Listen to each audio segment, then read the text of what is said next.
नमस्कार दोस्तों जब से सृष्टि का आरंभ हुआ है तब से कई बार यह सवाल उठ चुका है कि ब्रह्मा, विष्णु और महेश में कौन बड़ा है। हमारे पुराणों में इसके विषय में कई कथाएं मिलती हैं। सनातन धर्म में कई सारे संप्रदाय हैं और सब संप्रदाय में अपने अपने इष्ट देव को अधिक महत्व दिया गया है। फिर भी यह सनातन धर्म की महानता है कि हर संप्रदाय दूसरे संप्रदाय का आदर और सम्मान करता है। इतिहास में ऐसी किसी भी घटना का जिक्र नहीं है जहां एक संप्रदाय किसी दूसरे संप्रदाय के साथ संघर्ष हुआ हो। हमारे पुराणों में ईश्वर की प्रधानता के विषय में दो कथाएं मिलती हैं।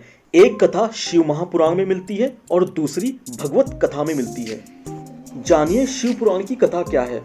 शिव पुराण के अनुसार एक बार ब्रह्मा और विष्णु में विवाद हो गया कि उन दोनों में से कौन बड़ा है। जब विवाद इतना बढ़ गया कि उन दोनों में युद्ध की नौबत आ गई, तब उन दोनों के मध्य एक बड़ा सा अग्नि स्तंभ प्रकट हो गया। अब उन दोनों ने यह निश्चय किया कि जो भी पहले इस अग्नि स्तंभ के अंत को पा लेगा वही श्रेष्ठ होगा।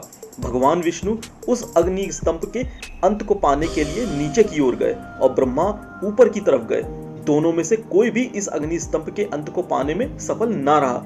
भगवान विष्णु ने तो अपनी हार स्वीकार कर ली, परंतु ब्रह्मा जी ने असत्य कहा कि उन्हें अंत मिल गया है, इसलिए मैं श्रेष्ठ हूँ। ब्रह्मा जी के मुख से असत्य सुनकर उस अग्नि स्तंभ में से शिव जी प्रकट हुए और उन्होंने ब्रह्मा जी के 5 मुखों में से जो मुख असत्य बोला था उसे काट दिया और यह श्राप दिया कि संसार में उनकी पूजा नहीं होगी।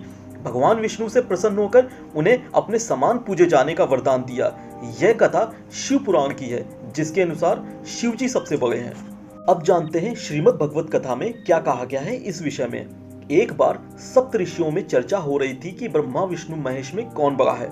इसलिए उन्होंने त्रिदेवों की परीक्षा लेने का सोचा और यह कार्य भृगु ऋषि को सौंपा गया। अपने उद्देश्य से भृगु ऋषि परम पिता ब्रह्मा के पास गए और उन्होंने उनका अपमान किया। इस अपमान से ब्रह्मा जी क्रोधित हो गए। बाद में वह भृगु ऋषि शिव जी के पास गए। उन्होंने शिव जी का भी अपमान किया।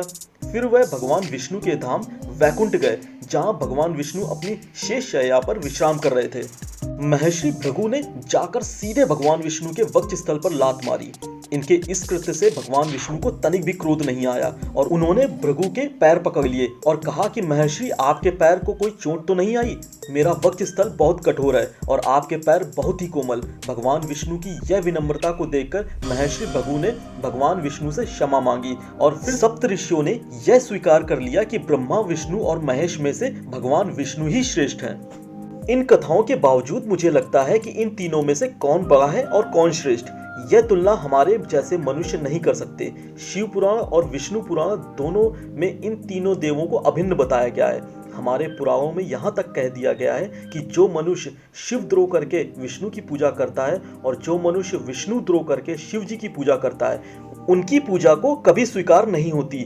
गीता में श्री कृष्ण ने कहा कि रुद्रों में मैं शंकर हूँ। इसका मतलब होता है कि जो रुद्र है वही कृष्ण है और जो कृष्ण है वही रुद्र है। गीता में श्री कृष्ण ने कहा है कि जो भक्त मुझे जिस तरह भजता है मैं उसे वैसे ही रूप में प्राप्त होता हूँ। इसका मतलब यह होता है कि ब्रह्मा, विष्णु और महेश वास्तव में एक ही परम तत्व हैं। जब यह तीनों एक ही परम तत्व हैं तो यह तुलना करना संभव ही नहीं कि कौन बड़ा है। तुलना तो वहीं की जाती है जहां दूसरा मौजूद हो। दोस्तों, आज के वीडियो में बस इतना ही। अभी तक आपने मेरे चैनल को सब्सक्राइब नहीं किया तो प्लीज सब्सक्राइब कर लीजिए और कमेंट करना बिल्कुल मत भूलिए। थैंक यू दोस्तों।